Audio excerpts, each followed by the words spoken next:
സർവശക്തനായ ദൈവത്തിൻ്റെ അതിപരിശുദ്ധമായ നാമത്തിന് മഹത്വമുണ്ടാകട്ടെ.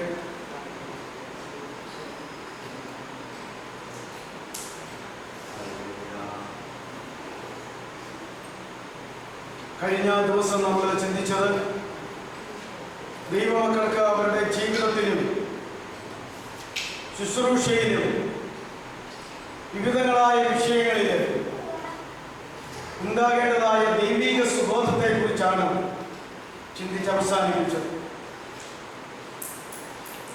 തുടർച്ചയായി എടുത്തുകൊണ്ടിരുന്ന ന്യായവിധി എന്ന വിഷയത്തെ തൽക്കാലം നിർത്തിയിട്ടാണ് ആ ഒറ്റയായ വിഷയത്തെക്കുറിച്ച് ചിന്തിച്ച് അവസാനിപ്പിച്ചത്. ഇന്ന് ആനുകാലികമായ സംഭവ വികാസങ്ങളോടുള്ള ബന്ധത്തിൽ ചില കാര്യങ്ങൾ ദൈവമക്കളിൽ നിന്നുള്ള നിലയിൽ ഒത്തൊരുമിച്ച് ചിന്തിക്കാമെന്ന് ആഗ്രഹിക്കുന്നു. ന്യായവിധിയെ സംബന്ധിച്ചുള്ള ക്ലാസ് പിന്നെയും അടുത്ത ഒരു ദിവസം തുടരാമെന്ന് ആഗ്രഹിക്കുന്നു. ആനുകാലിക സംഭവങ്ങൾ എന്ന് പറഞ്ഞത് ഞാൻ പറയാതെ നിങ്ങൾക്കറിയാം. ഏത് പത്രം നോക്കിയാലും, സായാഹ്ന പതിപ്പുകൾ നോക്കിയാലും, മറ്റുള്ള അതുപോലുള്ള മാസികകൾ നോക്കിയാലും, മറ്റുള്ള വാർത്താ മാധ്യമങ്ങൾ രാത്രിയിലായാലും പകലിലായാലും TV ഒക്കെ ഓൺ ചെയ്താലും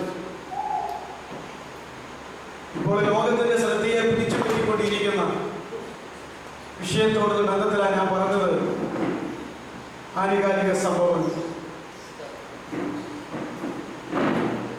റോഡിൽ കൂടെ നടക്കുമ്പോൾ ഈ കുപ്പായങ്ങളുടെ അച്ഛന്മാരെ കാണുമ്പോൾ ജനത്തിന്റെ ഒരു പ്രത്യേക നോട്ടം, അവരുടെ മനസ്സിലിരിപ്പ് എന്താണെന്ന് വെളിവാക്കും. കാഷായ വസ്ത്രധാരികൾ കടന്നു പോകുമ്പോൾ ആളുകൾ മറ്റൊരു പ്രത്യേക വിധത്തിൽ അവരെ ശ്രദ്ധിക്കുന്നു. വേർപാട് സഭകളിലെ പാസ്റ്റർമാരെന്നറിയപ്പെടുന്ന അല്ലെങ്കിൽ വലിയ ക്രൂസേഡുകളൊക്കെ നടത്തുന്ന സുവിശേഷ പ്രവർത്തകർ കടന്നു പോകുമ്പോൾ എല്ലാം ജനം ഒരു പ്രത്യേക തരത്തിൽ ശ്രദ്ധിച്ചുകൊണ്ടിരിക്കുന്നു. പെട്ടെന്ന് അന്തരീക്ഷങ്ങളെല്ലാം അങ്ങോട്ട് മാറി. ഞാൻ ഇപ്പോഴും ആ വീട്ടിൽ നിന്ന് പോന്നപ്പോൾ വാർത്തയുടെ ഇത് കണ്ടു. ഇപ്പം എവിടെയോ ഒരു ആശ്രമത്തിലേക്ക് മാർച്ച് നടത്തി എല്ലാ പോലീസ് മന്ത്രിയുമായിട്ടുള്ള ഏറ്റുമുട്ടലുകൾ നടന്നുകൊണ്ടിരിക്കുന്നു. എന്താണ് ഇങ്ങനെ എന്നുള്ള ചിന്ത എല്ലാവർക്കും തോന്നി തുടങ്ങി. അതുകൊണ്ടുള്ള കുഴപ്പം എന്താ? യഥാർത്ഥ സന്യാസികൾ ഇല്ലെന്ന് ധരിക്കുകയും യഥാർത്ഥ സുവിശേഷ പ്രവർത്തകർ ഇല്ലെന്ന് ധരിക്കുകയും യഥാർത്ഥ അച്ഛന്മാർ ഇല്ലെന്ന് ധരിക്കുകയും എല്ലാം കണക്കാണ്. ആരെ കാണും, ആരോട് പറയും, ആരെ വിശ്വസിക്കും, ആരുടെ അടുക്കൽ പോകും എന്നിങ്ങനെയുള്ള ഒരു ചിന്താകുഴപ്പത്തിലായിരിക്കുന്ന ഒരവസ്ഥയാണ് എന്നാണ് ഞാൻ പറഞ്ഞത്. പെട്ടെന്ന് അപ്രകാരമുള്ള ഒരു അന്തരീക്ഷത്തിൽ ഇങ്ങനെയുള്ള വിഷയങ്ങളെ സംബന്ധിച്ച് ബൈബിൾ എന്ത് പറയും? ബൈബിളിൽ നിന്ന് നമ്മൾ ചിന്തിക്കുമ്പോൾ അത് ദൈവമക്കളോടുള്ളതായിരിക്കുന്ന ബന്ധത്തിലാണ് വരുന്നത്, അല്ലെങ്കിൽ ക്രിസ്ത്യാനികളോടുള്ള ബന്ധത്തിലാണ് വരുന്നത്.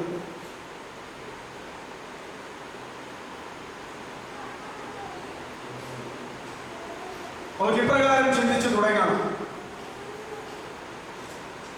നമ്മുടെ കർത്താവിന്റെ കാലം മുതൽ തന്നെ, അതിനപ്പുറത്തുമുണ്ട് ഇപ്പുറത്തുമുണ്ട്, കർത്താവ് തന്റെ പരസ്യപ്രവർത്തന നാളുകൾ ആരംഭിച്ച അന്ന് മുതൽ ഇപ്രകാരമുള്ള വിഷയങ്ങളെ കർത്താവ് കൈകാര്യം ചെയ്തു പോരുന്നു. കർത്താവ് സ്വർഗത്തിലേക്ക് പോയതിനു ശേഷം പരിശുദ്ധാത്മാവ് വന്ന് ദൈവസഭയെ സ്ഥാപിച്ച് പ്രവർത്തിച്ചു വരുന്നതായ ആ കാലഘട്ടത്തിലും ഇപ്രകാരമുള്ളതായ കാര്യങ്ങൾ ആത്മാവ് കൈകാര്യം ചെയ്തു വരുന്നു എന്നുള്ളത് ഒരു യാഥാർത്ഥ്യമാണ്. അപ്രകാരമുള്ള വിഷയങ്ങളെ കുറിച്ചുള്ള ഒരു വചനപരമായ ഒരു അറിവ്, ഒരു പരിജ്ഞാനം, ഒരു ബോധം നമുക്കുണ്ടാകേണ്ടത് വളരെ ആവശ്യമാണ്. വിശുദ്ധ മത്തായിയുടെ സുവിശേഷം 13-ാം അധ്യായം 24 മുതൽ 30 വരെയുള്ളതായ വാക്യങ്ങൾ വായിക്കുമ്പോൾ ഗോതമ്പും കളയും അതിൻ്റെ ഒരു ഉപമയെ കുറിച്ച് നമുക്ക് കാണുവാനായിട്ട് കഴിയും. വീണ്ടും ആ 13-ാം അധ്യായം 37 മുതൽ 43 വരെ വായിക്കുമ്പോൾ ആ ഉപമയുടെ അർത്ഥം എന്താകുന്നു എന്ന് ശിഷ്യന്മാർ കർത്താവിനോട് ചോദിച്ചപ്പോൾ കർത്താവ് അതിന്റെ അർത്ഥം പറഞ്ഞു കൊടുക്കുന്നതായിട്ടും നമുക്ക് കാണുവാൻ കഴിയും. മറ്റൊരു ഉപമ 13-ാം അധ്യായം, മത്തായിയുടെ സുവിശേഷം 13-ാം അധ്യായം 47 മുതൽ 49 വരെയുള്ള വേദഭാഗം വായിക്കുമ്പോൾ നമുക്ക് കാണാം.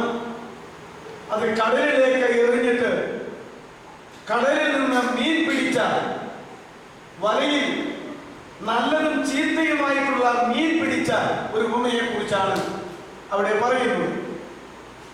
ഞാൻ പറഞ്ഞു വരുന്നത് ഈ 13-ാം അധ്യായത്തിൽ വിധക്കാരന്റെ ഉപമ മുതൽ കർത്താവ് പറഞ്ഞു പഠിപ്പിക്കുമ്പോൾ ഈ ഭൂമിയിലായിരിക്കുന്ന ദൈവരാജ്യം എങ്ങനെയുള്ളത് എന്നുള്ളത് വെളിവാക്കുകയാണ്. ദൈവരാജ്യം എന്ന വാക്ക് പുതിയ നിയമത്തിൽ ധാരാളമായി പ്രയോഗിച്ചിട്ടുണ്ട്. മത്തായിയുടെ സുവിശേഷത്തിൽ മാത്രം ആ സുവിശേഷം എഴുതിയ മത്തായി ദൈവരാജ്യം എന്ന പദപ്രയോഗത്തിന് പകരം സ്വർഗരാജ്യം എന്ന പദപ്രയോഗമാണ് ഉപയോഗിച്ചിട്ടുള്ളത്. അതുകൊണ്ട് ഈ ഭൂമിയിൽ ദൈവരാജ്യം അഥവാ സ്വർഗരാജ്യം എങ്ങനെ ആയിരിക്കുന്നു എന്ന് നമ്മുടെ കർത്താവ് വെളിപ്പെടുത്തിയതിനെ സംബന്ധിച്ച് ഈ അന്ത്യനാളുകളിൽ നമുക്കൊരാഴമായ ബോധമുണ്ടാകും. ദൈവരാജ്യം എന്ന് പറയുന്നത് ദൈവശാസ്ത്രപരമായ പഠനത്തിൽ വിശാലമായ അർത്ഥമുള്ളതാണ്, ആഴമായ അർത്ഥമുള്ളതാണ്. എന്നാൽ സ്വർഗരാജ്യം എന്ന് കാണുമ്പോൾ സ്വർഗരാജ്യം ദൈവരാജ്യത്തിൽ ഉൾപ്പെടുന്നതും ദൈവരാജ്യത്തിന്റെ ഒരു ഭാഗവുമാകുന്നു എന്ന് കാണുവാൻ കഴിയുന്നു. ആക്ഷരികമായ ദൈവരാജ്യം അല്ലെങ്കിൽ സ്വർഗരാജ്യമുണ്ട്, ആത്മീകമായ ദൈവരാജ്യം അല്ലെങ്കിൽ സ്വർഗരാജ്യമുണ്ട്. ദൈവരാജ്യത്തെ കുറിച്ചോ സ്വർഗരാജ്യത്തെ കുറിച്ചോ സവിസ്തരമായി ചിന്തിക്കുകയല്ല എന്റെ ഉദ്ദേശം ഒറിജിനലും എന്റെ ഇപ്പോഴത്തെ വാക്കെന്ന ഡ്യൂപ്ലിക്കേറ്റ് തമ്മിൽ വചനപരമായി തിരിച്ചറിയുക, സത്യവും അസത്യവും തമ്മിൽ വചനപരമായി തിരിച്ചറിയുക. അതാണ് എന്റെ ലക്ഷ്യം. അതുകൊണ്ട് ആക്ഷരികമായ ദൈവരാജ്യ സ്ഥാപനത്തെ നമ്മുടെ കർത്താവ് മാറ്റിവെച്ചിട്ട് ആത്മീകമായ ദൈവരാജ്യമാകുന്ന ദൈവസഭയെ പരിശുദ്ധാത്മാവ് പെന്തക്കോസ്തിൽ ഉദ്ഘാടനം ചെയ്ത് പരിശുദ്ധാത്മാവിനെ തന്റെ സഭയെ വളർത്തുവാൻ ഇവിടെ ആക്കിയിട്ട് കർത്താവ് സ്വർഗത്തിലേക്ക് കടന്നുപോയിരിക്കുകയാണ്. ആ സ്വർഗരാജ്യം ഈ ഭൂമിയിൽ സ്ഥാപിച്ച് വളർന്നു വരുന്നത് എങ്ങനെയാണെന്ന് വെളിവാക്കുവാൻ കർത്താവ് പറഞ്ഞതാണ്. ശിഷ്യന്മാർ ചോദിച്ചു, എന്താ ഊമയായിട്ട് പറയുന്നത്? അപ്പോൾ കർത്താവ് അവരോട് പറഞ്ഞു, സ്വർഗരാജ്യത്തിന്റെ മർമ്മങ്ങളെ ഗ്രഹിപ്പാൻ നിങ്ങൾക്ക് വരം ലഭിച്ചിരിക്കുന്നു, പക്ഷെ നിങ്ങൾ ഒഴികെ മറ്റുള്ളവർക്ക് ആ വരം കൊടുത്തിട്ടില്ല. മറ്റുള്ളവർക്ക് മനസ്സിലാകത്തക്കവണ്ണം ഞാൻ ഊമയിൽ കൂടെയാണ് സംസാരിക്കുന്നത്. ലോകസ്ഥാപനം മുതൽ ഊമ സംസാരിക്കാനാണ് വാതുറക്കമെന്നുള്ളതായിരിക്കുന്ന പ്രവചന നിവൃത്തി ഇതാ എന്നിൽ കൂടി നിവർത്തിക്കപ്പെടുകയാണ്. പുറത്തുള്ളവർക്കായി ഞാൻ ഊമകളിൽ കൂടെ സംസാരിക്കുകയും നിങ്ങൾക്കോ സ്വർഗരാജ്യത്തിന്റെ മർമ്മങ്ങളെ മനസ്സിലാകത്തക്കവണ്ണം ആ കൃപ ഞാൻ നിങ്ങൾക്ക് പകരുകയും ചെയ്യുന്നു എന്നാ പറഞ്ഞത്. അതുകൊണ്ട് ആദ്യത്തെ ഉപമ എന്ന് പറയുന്നത് ഞാൻ ഈ പറയുന്ന ആ സ്വർഗരാജ്യത്തെ കുറിച്ചുള്ളതായിരിക്കുന്ന ഇപ്പോൾ നമ്മൾ ചിന്തിക്കുന്ന രണ്ട് ഉപമ. അതെന്താണ്? സ്വർഗരാജ്യം വയലിൽ ഗോതമ്പ് വിതച്ച, പിന്നെ ശത്രു വന്ന് ആ കൂടെ കളയും വിതച്ചിട്ട് രണ്ടും കൂടെ വളർന്നു വന്ന് ആ വയലിനോട് ആ വിളയോട് സദൃശ്യം. അടുത്തത് മീൻ പിടിപ്പാൻ കടലിലേക്ക് എറിഞ്ഞ വലയോട് സദൃശ്യം. വല വലിച്ചു കയറ്റിയപ്പോൾ നല്ലതും ചീത്തയുമായിരിക്കുന്ന മീൻ അതിനകത്ത് ഉണ്ടായി. അപ്പോ വലയിട്ടവൻ എന്നിട്ട് ആ മീനെ എടുത്ത് നല്ല മീനെ തെരഞ്ഞ് പാത്രത്തിലാക്കുകയും ചീത്ത മീനുകളെ എറിഞ്ഞു കളയുകയും ചെയ്യും. ഞാൻ പറഞ്ഞു വരട്ടെ, അത് വായിക്കേണ്ട കാര്യമില്ല, നമുക്കത് എല്ലാവർക്കും അറിയാം. നിലത്തിന്റെ ഉടമസ്ഥൻ ഗോതമ്പ് വിതച്ചിട്ട് പോയി. എന്നിട്ട് രാത്രിയിൽ മനുഷ്യൻ ഉറങ്ങുന്ന സമയത്ത് ശത്രു വന്നിട്ട് ആ വിതച്ച ഗോതമ്പിന്റെ അതേ വയലിലേക്ക് തന്നെ കളയുടെ വിത്ത് മതിഞ്ഞിട്ട് പോയി. രണ്ടും കൂടെ ഒരുമിച്ച് മുളച്ചു വന്നു. കുറച്ചു കഴിഞ്ഞപ്പോൾ വേലക്കാര് എങ്ങനെയൊക്കെ ഉണ്ട്, അത് മുളച്ചോ, ഞാറായോ, വളർന്നോ എന്ന് നോക്കാൻ ചെന്നപ്പോൾ എന്താ പറയുക, പകുതിക്ക് പകുതി ഗോതമ്പ്, പകുതിക്ക് പകുതി കളയുമായിട്ട് ഇടകലർന്ന് നിൽക്കുന്നു. അതെന്താ ഇങ്ങനെ വന്നത്? അവര് വേഗം ഉടമസ്ഥനോട്, യജമാനോട് വിവരം പറഞ്ഞു. അല്ലയോ യജമാനെ, നമ്മൾ ഗോതമ്പല്ലേ വിതച്ചിട്ട് പോകുന്നത്? അതെ, പക്ഷേ ഇപ്പോൾ പകുതിക്ക് പകുതി എന്നവണ്ണം കളയും കൂടെ നിൽക്കുകയാണ്. ഉടനെ ഉടമസ്ഥൻ പറഞ്ഞു, അത് ശത്രു ചെയ്തത്, അത് ശത്രുവിന്റെ പ്രവർത്തനമാണ്. അപ്പൊ ചോദിച്ചു, ശത്രുവിന്റെ പ്രവർത്തനമാണെങ്കിൽ, പകുതിക്ക് പകുതി കളയുമാണെങ്കിൽ ഞങ്ങൾ എന്ത് ചെയ്യണം? നീ കൽപ്പിച്ചേരെ, ഞങ്ങൾ ഇപ്പോൾ തന്നെ ചെന്ന കളകളെ മുഴുവൻ പറിച്ച് മാറ്റിക്കളയാമെന്ന് പറഞ്ഞു. അപ്പോൾ പറഞ്ഞു, അത് വേണ്ട, നിങ്ങൾ കള പറിച്ച് തിരിക്കാൻ പോയാൽ, ഗോതമ്പ് കളയിൽ തിരിക്കാൻ പോയാൽ, നിങ്ങൾ കള പറിക്കുന്ന കൂട്ടത്തിൽ അറിഞ്ഞായാലും അറിയാതെയായാലും ഏതെങ്കിലും ഒരു ഗോതമ്പ് ചെടി കൂടെ പറിഞ്ഞു പോകാൻ സാധ്യതയുണ്ട്. അത് ഞാൻ ഇഷ്ടപ്പെടുന്നില്ല. എന്തെന്നാൽ ഒരു ഗോതമ്പ് ചെടി പറയുക എന്ന് പറഞ്ഞാൽ അതെനിക്ക് ഇഷ്ടമല്ല. ഇനിയിപ്പോ എന്ത് ചെയ്യും? എന്ത് ചെയ്യാൻ? അത് രണ്ടും കൊയ്ത്തോളം വളരട്ടെ. രണ്ടും അവിടെ നിൽക്കട്ടെ, അത് കൊയ്ത്തോളം വളരട്ടെ. അത് വളർന്ന് എന്താ, അത് കതിരുകളെ പുറപ്പെടുവിക്കും.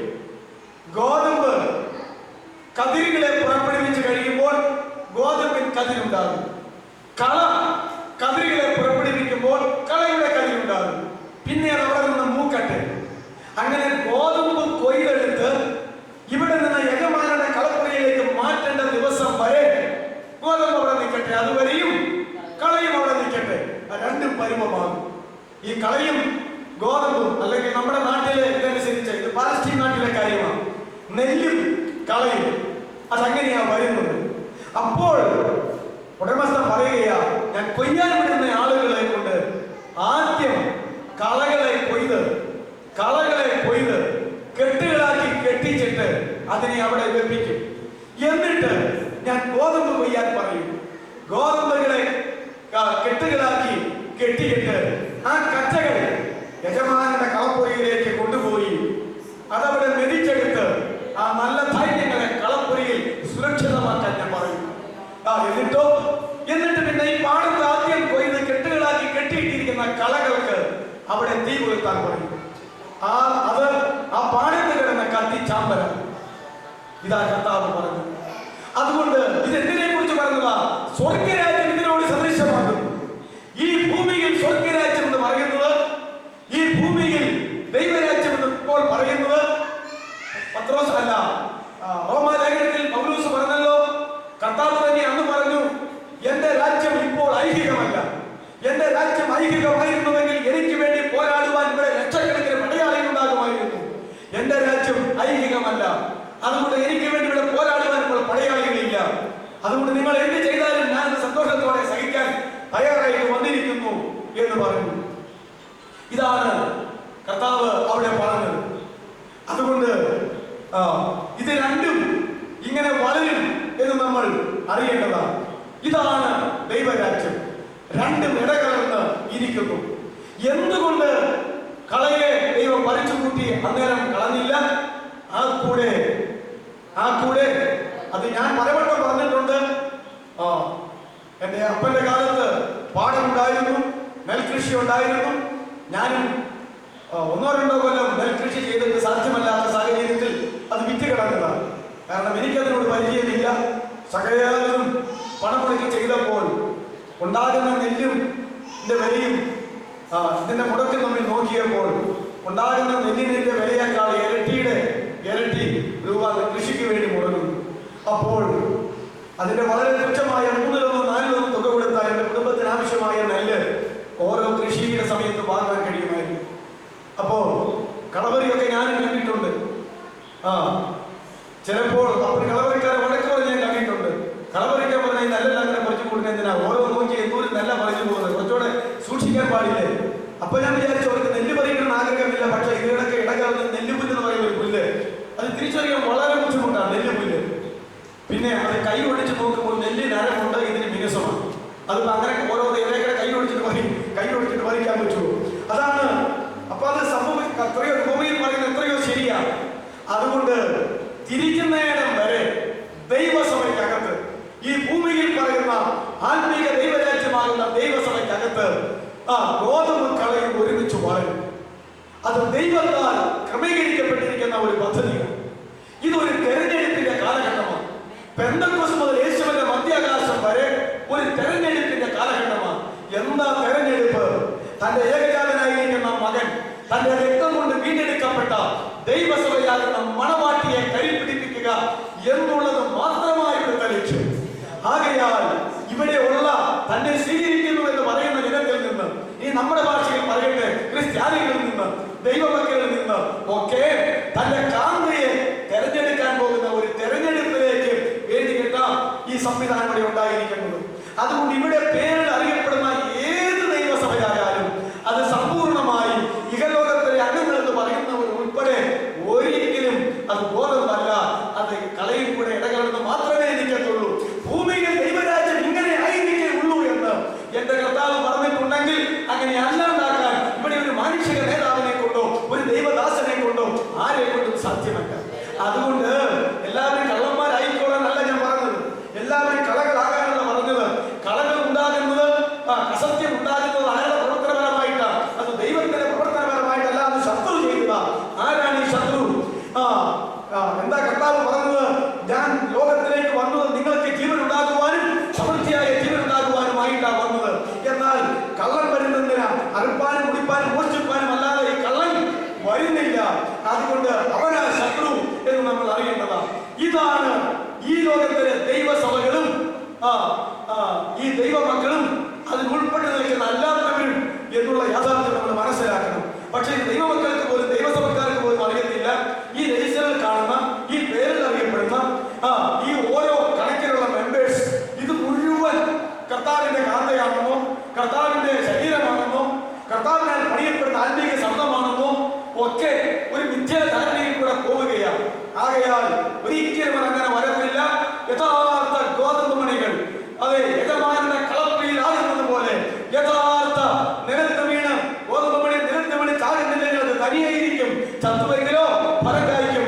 ഒരു ഗോതമ്പ് മണി 2000 കൊല്ലങ്ങൾക്ക് മുമ്പ് നിലത്ത് വീണ് ചത്തതിന്റെ ഫലമായിട്ട് ഓരോ തുള്ളി രക്തത്തിൽ നിന്ന് 1000 പേർ ഉയർത്തെഴുന്നേൽക്കുമെന്ന് ഇവിടുത്തെ പാട്ടുകാർ പാടിവെങ്കിൽ അത് അതിനേക്കാൾ ശക്തിമത്തായി കർത്താവിന്റെ ഓരോ തുള്ളി രക്തത്തിൽ നിന്ന് 1000 അല്ല 1 കോടി ജനം വീതം ഇവിടെ എഴുന്നേറ്റ് വരുവാൻ സാധ്യതയുള്ള ശക്തിയുള്ള രക്തമാണ് യേശുവിന്റെ രക്തം. ആ യേശുവിന്റെ രക്തത്താൽ കഴുകപ്പെട്ടവരായ ദൈവമക്കൾ യജമാനന്റെ സ്വർഗീയ കളപ്പുരയിൽ ഒരുമിച്ച് അവനോട് കൂടെ മണവറയ്ക്ക് അവകാശപ്പെടുന്ന ഒരു സുദിനം വരാൻ തോന്നുകയാണ്. അത് അന്ന് മാത്രമേ തിരിക്കപ്പെടുകയുള്ളൂ. ദൈവമക്കൾ എന്ന് പറയുന്ന സമൂഹത്തെ പ്രതിഫലത്തിന് നയാസനത്തിലൂടെ കയറ്റി ഇറക്കുമ്പോൾ മാത്രമേ അത് ഇഹലോകത്തിന് തിരികപ്പെടുകയില്ല, അത് പ്രതിഫലത്തിന് നയാസനത്തിൽ മാത്രമേ തിരികപ്പെടുകയുള്ളൂ. എന്നാൽ ഇതിനകത്ത് കരണീയമായിട്ടുള്ളത് ദൈവമക്കൾ എന്ന് അഭിമാനിക്കുന്നവരെ കളകളായി മാറുവാൻ പാടില്ലാത്തതാണ്. അത് ശത്രുവിന്റെ പ്രവർത്തനമാണ്. അത് ബോധപൂർവം മനസ്സിലാക്കി യഥാർത്ഥ ഗോതമ്പ് മണിയായി ഇവിടെ സാക്ഷ്യത്തോടെ ജീവിക്കേണ്ടത് വളരെ ആവശ്യമാണ്. അടുത്ത ഭൂമി എന്താ? സ്വർഗരാജ്യം. കടലിൽ മീൻ പിടിക്കാൻ വലയെറിഞ്ഞ നല്ലതും ചീർത്തിയുമായ മീൻ പിടിച്ച വലയോട് സദൃശം. വല വലിച്ചു കൂട്ടി നിറയെ മീനുണ്ട്. വലയിറക്കവൻ കരയ്ക്ക് വല വലിച്ചു വെച്ചിട്ട് അതിൽ മീൻ തെരഞ്ഞു. നമ്മൾ അവിടെ തന്നെ വായിക്കുന്നു, നല്ല മീനുകളെ പാത്രത്തിലാക്കി നിറച്ചു, ചീത്ത മീനുകളെ എറിഞ്ഞു കളഞ്ഞു. എങ്ങോട്ട് എറിഞ്ഞു കളഞ്ഞു? എങ്ങോട്ട് എറിഞ്ഞു കളയാനാണ് എളുപ്പം ഈ മീനിന്? ഈ കരക്കിട്ട് കഴിഞ്ഞാൽ മാറിപ്പോകും, പിന്നെ പിടിച്ചു വെക്കാൻ പോകണം. അതുകൊണ്ട് ആ പിടിച്ചിടത്തേക്ക് തന്നെ, ആ പോകുന്നിടത്തേക്ക് തന്നെ അങ്ങോട്ട് എറിഞ്ഞു കളയാം. കളയെ ഏത് നിലത്തെ പാഴാക്കി ദൈവമക്കളെ ഞെരുക്കിക്കൊണ്ടിരുന്നു അവിടെ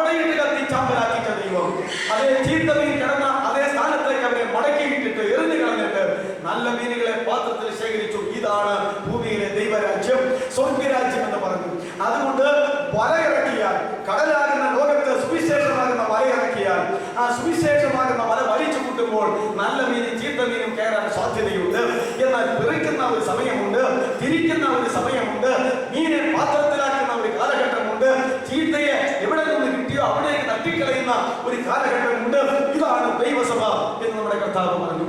ഈ പശ്ചാത്തലത്തിൽ യേശു പഠിപ്പിച്ച ഈ പശ്ചാത്തലത്തിലാണ് നാം പിന്നീട് പെന്തക്കോസ്ത് മുതലുള്ളതായിരിക്കുന്ന കാര്യങ്ങളിലേക്ക് കടന്നു വരേണ്ടത് എന്ന് മനസ്സിലാക്കുക. ഒരൊറ്റ കാര്യം പറയട്ടെ, ആ പെന്തക്കോസ്ത് സഭയുടെ ആരംഭത്തിന് ശേഷം, അല്പകാലത്തിന് ശേഷം ഫിലിപ്പോസിന്റെ സുവിശേഷ വേലയാൽ ശമരിയിൽ ഉണ്ടായ കൂട്ടായ്മ, ശമരിയിൽ ഉണ്ടായ ഫെലോഷിപ്പ്, ശമരിയിൽ ഉണ്ടായ ദൈവസഭ, അതിനകത്ത് മാനസാന്തരപ്പെടാതെ ഒരു ശുദ്രക്കാരൻ ശീമോൻ എന്താ പറയുന്നത്, പേടിച്ചു വരച്ചുകൊണ്ടോ അല്ലെങ്കിൽ അത്ഭുതപ്പെട്ടുകൊണ്ടോ ഇനി ഈ കൂടെ കൂടുന്നത് തന്നെ ജീവിതത്തിന് നല്ലതെന്ന് വിചാരിച്ചുകൊണ്ടോ അവൻ ദൈവസഭയ്ക്കകത്ത് വന്നു. ഫിലിപ്പോസിന് ആത്മാവില്ലാഞ്ഞിട്ടാണോ? ശമരിയിൽ ചെന്ന് ആത്മാവിനെ കൊടുത്ത പത്രോസിനും യോഹന്നാനും ആത്മാവില്ലാഞ്ഞിട്ടാണോ? വിവേചനപരനില്ലാഞ്ഞിട്ടാണോ? അപ്പോൾ ആത്മാവിനെ പകരുവാൻ വേണ്ടി അപ്പോസ്തലന്മാർ സൂക്ഷിക്കുമ്പോൾ ഇവരും പണം കൊണ്ടുവരിക, ഇത് പോക്കറ്റിലേക്ക് ഇട്ടോ, എന്നിട്ട് ആ കൈ ഇങ്ങനെ വെച്ചാലേ ഇതുപോലെ തന്നെ എനിക്കും ആത്മാവ് കിട്ടി, ഞാനും കൈ വയ്ക്കുമ്പോൾ ഈ ആത്മാവ് കൈ വെക്കുന്നവർക്കെല്ലാം ഉണ്ടാകത്തക്കവണ്ണം പണം എത്രയാന്ന് പറഞ്ഞു, ഇത് ഇട്ടേക്കാൻ പറഞ്ഞു. പണത്തിന് ആത്മാവിനെ വാങ്ങാൻ വന്നവൻ ഉടനെ എന്താ പറഞ്ഞ, നിന്റെ പണം നിന്നോടുകൂടെ നശിക്കട്ടെ. അപ്പോ അവൻ മാനസാന്തരപ്പെട്ടവനാണോ? നിന്റെ പണം നിന്നോടുകൂടെ നശിക്കട്ടെ, നീ നശിക്കും, നിന്റെ പണവും നശിക്കും എന്നാ പറഞ്ഞിരിക്കുന്നത്. ദൈവത്തിന്റെ ആത്മാവിനെ വിലയ്ക്ക് വാങ്ങുവാൻ നീ തുനിഞ്ഞോ?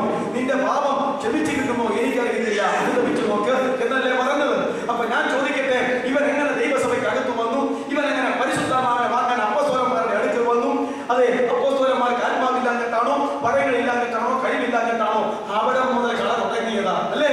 അവിടെ മുതൽ കള തുടങ്ങിയതാ. ആ വിധവന്മാരുടെ കാര്യത്തിൽ പെരുമെറുപ്പ് തുടങ്ങി കളയാകാൻ കുറെ പേര് പോയതാ, പിന്നെ അന്നത് ഉണർന്നതാ. അപ്പോ ഇവിടെ മുതൽ കളകൾ ഉണ്ടായി തുടങ്ങിയതാണെന്ന് നമ്മൾ മനസ്സിലാക്കണം. ഏലിവസം നൽകുവാൻ, അല്ലേ, ദേശാധിപതിയുടെ വിശ്വാസത്തെ തടയുവാൻ രംഗപ്രവേശനം ചെയ്ത് പൗലോസിനോട് പോരാടിക്കൊണ്ട് ഈ അല്പസമയത്തേക്ക് നിന്റെ കണ്ണ് കാണാതിരിക്കട്ടെ എന്ന് പറഞ്ഞു. അവൻ തപ്പി നടന്നു എന്നൊക്കെ പറഞ്ഞ് അപ്പോ ദേശാധിപതി വിസ്മയിച്ച കർത്താവിൽ വിശ്വസിച്ചു എന്നൊക്കെ പറയുന്നു. അത് ഇത് ആരംഭം മുതലുള്ള ഒരു ചരിത്രമാണ്. അതുകൊണ്ട് ഡ്യൂപ്ലിക്കേറ്റിനുള്ള ന്യായീകരണമല്ല, ദൈവത്തിന്റെ പ്രവർത്തന വ്യവസ്ഥിതി അവൻ എന്താ ഉദ്ദേശിക്കപ്പെട്ടിട്ടുള്ളത് എന്ന് വചനത്തിലൂടെ നമ്മൾ മനസ്സിലാക്കേണ്ടത് വളരെ ആവശ്യമാണ്. തുടർന്ന് നമുക്ക് ഇപ്രകാരം ചിന്തിക്കാം. 2 കൊരിന്ത്യർ 11-ാം അധ്യായം എടുത്താട്ടെ. 2 കൊരിന്ത്യർ 11-ാം അധ്യായം അതിന്റെ ആദ്യം മുതൽ അവസാനം വരെ ചാപ്റ്റർ 11 തന്നെ. അത് ഈ കാലഘട്ടത്തിൽ നാം ഈ കാണുകയും കേൾക്കുകയും പരിഗണിക്കുകയും ചെയ്യുന്ന ഈ വിഷയങ്ങൾക്കെല്ലാം ഒരു മകളുദാഹരണം എന്ന നിലയിൽ, ഒരു പ്രവചനം എന്നുള്ള നിലയിൽ വളരെ വ്യക്തമായി അപ്പോസ്തലനായിരിക്കുന്ന പൗലോസ് രേഖപ്പെടുത്തിയിരിക്കുന്നതാണ്. അതുകൊണ്ട് ആ അധ്യായം എടുത്തിട്ട് ഒന്ന് വായിച്ചു തരാമോ? വായിക്കാൻ സാധിക്കുന്നവര് ആദ്യം മുതൽ ഒന്ന് വായിച്ചു തരാമോ?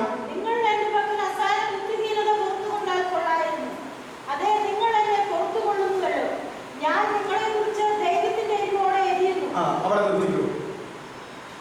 ഞാൻ നിങ്ങളെ കുറിച്ച് ദൈവത്തിന്റെ എരിവോടെ എരിയുന്നു. ആരുടെ എരിവാ? ദൈവത്തിന്റെ എരിവ്. ആദ്യം ആരെ കുറിച്ചാ പറയുന്നത്? ദൈവത്തെ കുറിച്ച്, അല്ലേ? ദൈവത്തെ കുറിച്ച് ആണ് എന്ന് വളരെ വ്യക്തമായി അവിടെ രേഖപ്പെടുത്തിയിരിക്കുന്നു. തുടർന്ന് വായിച്ചാട്ടെ. ഞാൻ നിങ്ങളെ കുറിച്ച് ദൈവത്തിന്റെ എരിവോടെ എരിയുന്നു. വീണ്ടും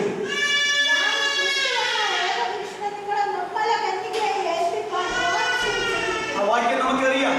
സഭയോട് പറയുകയാണ്, ഞാൻ നിങ്ങളെ ക്രിസ്തു എന്ന ഏകപുരുഷനും നിർമ്മല കന്യകയായി ഏൽപ്പിക്കുവാൻ ദൈവസഭകളെ നിങ്ങളെ ഞാൻ വിവാഹ നിശ്ചയം ചെയ്തിരിക്കുകയാണ്. വീണ്ടും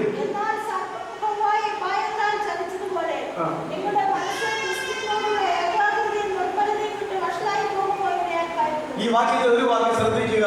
എന്നാൽ സർപ്പം ഹവ്വയെ ഉപായത്താൽ ചതിച്ചു. ആരാണ് ഈ സർപ്പം? പിശാച്, സാത്താൻ. അപ്പോ ദൈവം ഒരു വശത്ത്, ദൈവം ഈ അധ്യായം തുടങ്ങുമ്പോൾ മറുഭാഗത്ത് ആരുണ്ട്? പിശാചുണ്ട്, സർപ്പമുണ്ട്. ഈ ഒരു കാര്യം നമ്മൾ മനസ്സിൽ ഉറപ്പിക്കുക. 2 കൊരിന്ത്യർ 11-ാം അധ്യായത്തെ കുറിച്ച് അപ്പോസ്തലൻ എഴുതുമ്പോൾ, പറയുമ്പോൾ, പഠിപ്പിക്കുമ്പോൾ ഇതാ ഒരു വശത്ത് ദൈവം നിൽക്കുന്നു, മറുവശത്ത് ദൈവത്തിന്റെ പ്രവർത്തനപരമായിട്ടാണല്ലോ ഇവർ മാനസാന്തരപ്പെട്ടത്, അല്ലേ?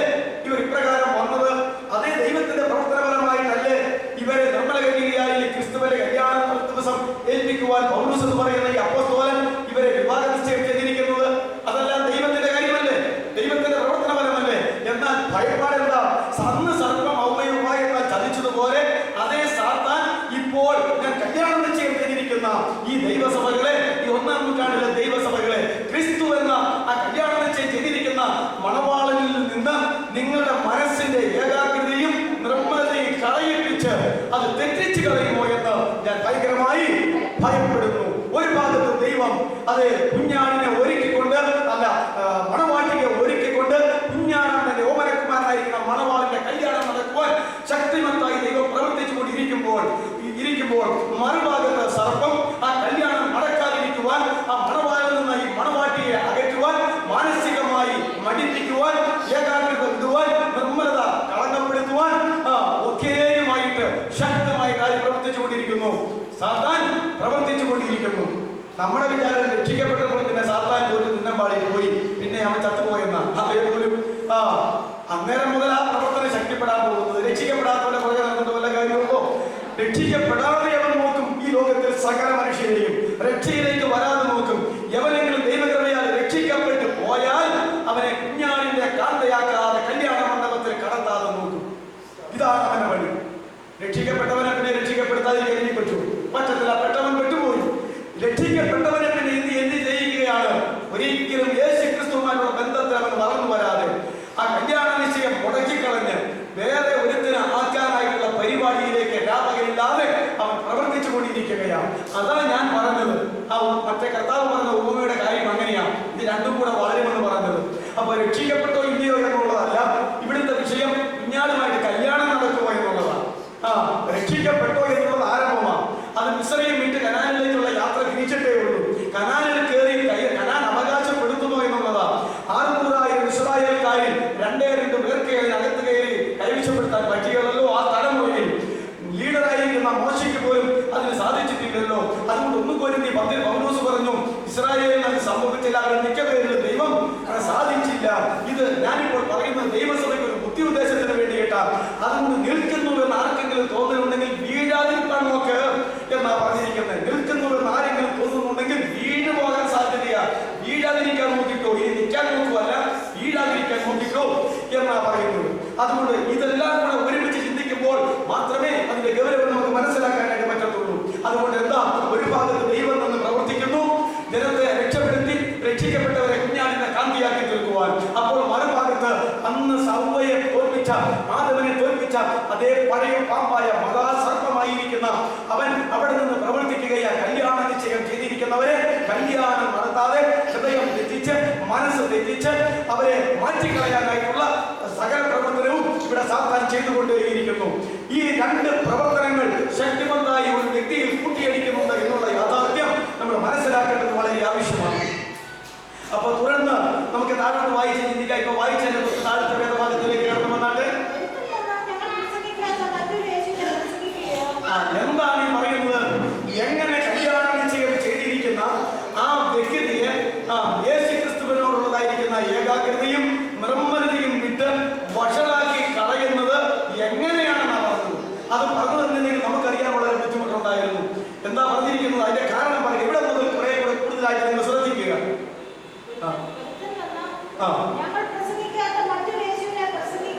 ഒരുത്തൻ വന്ന് ഞങ്ങൾ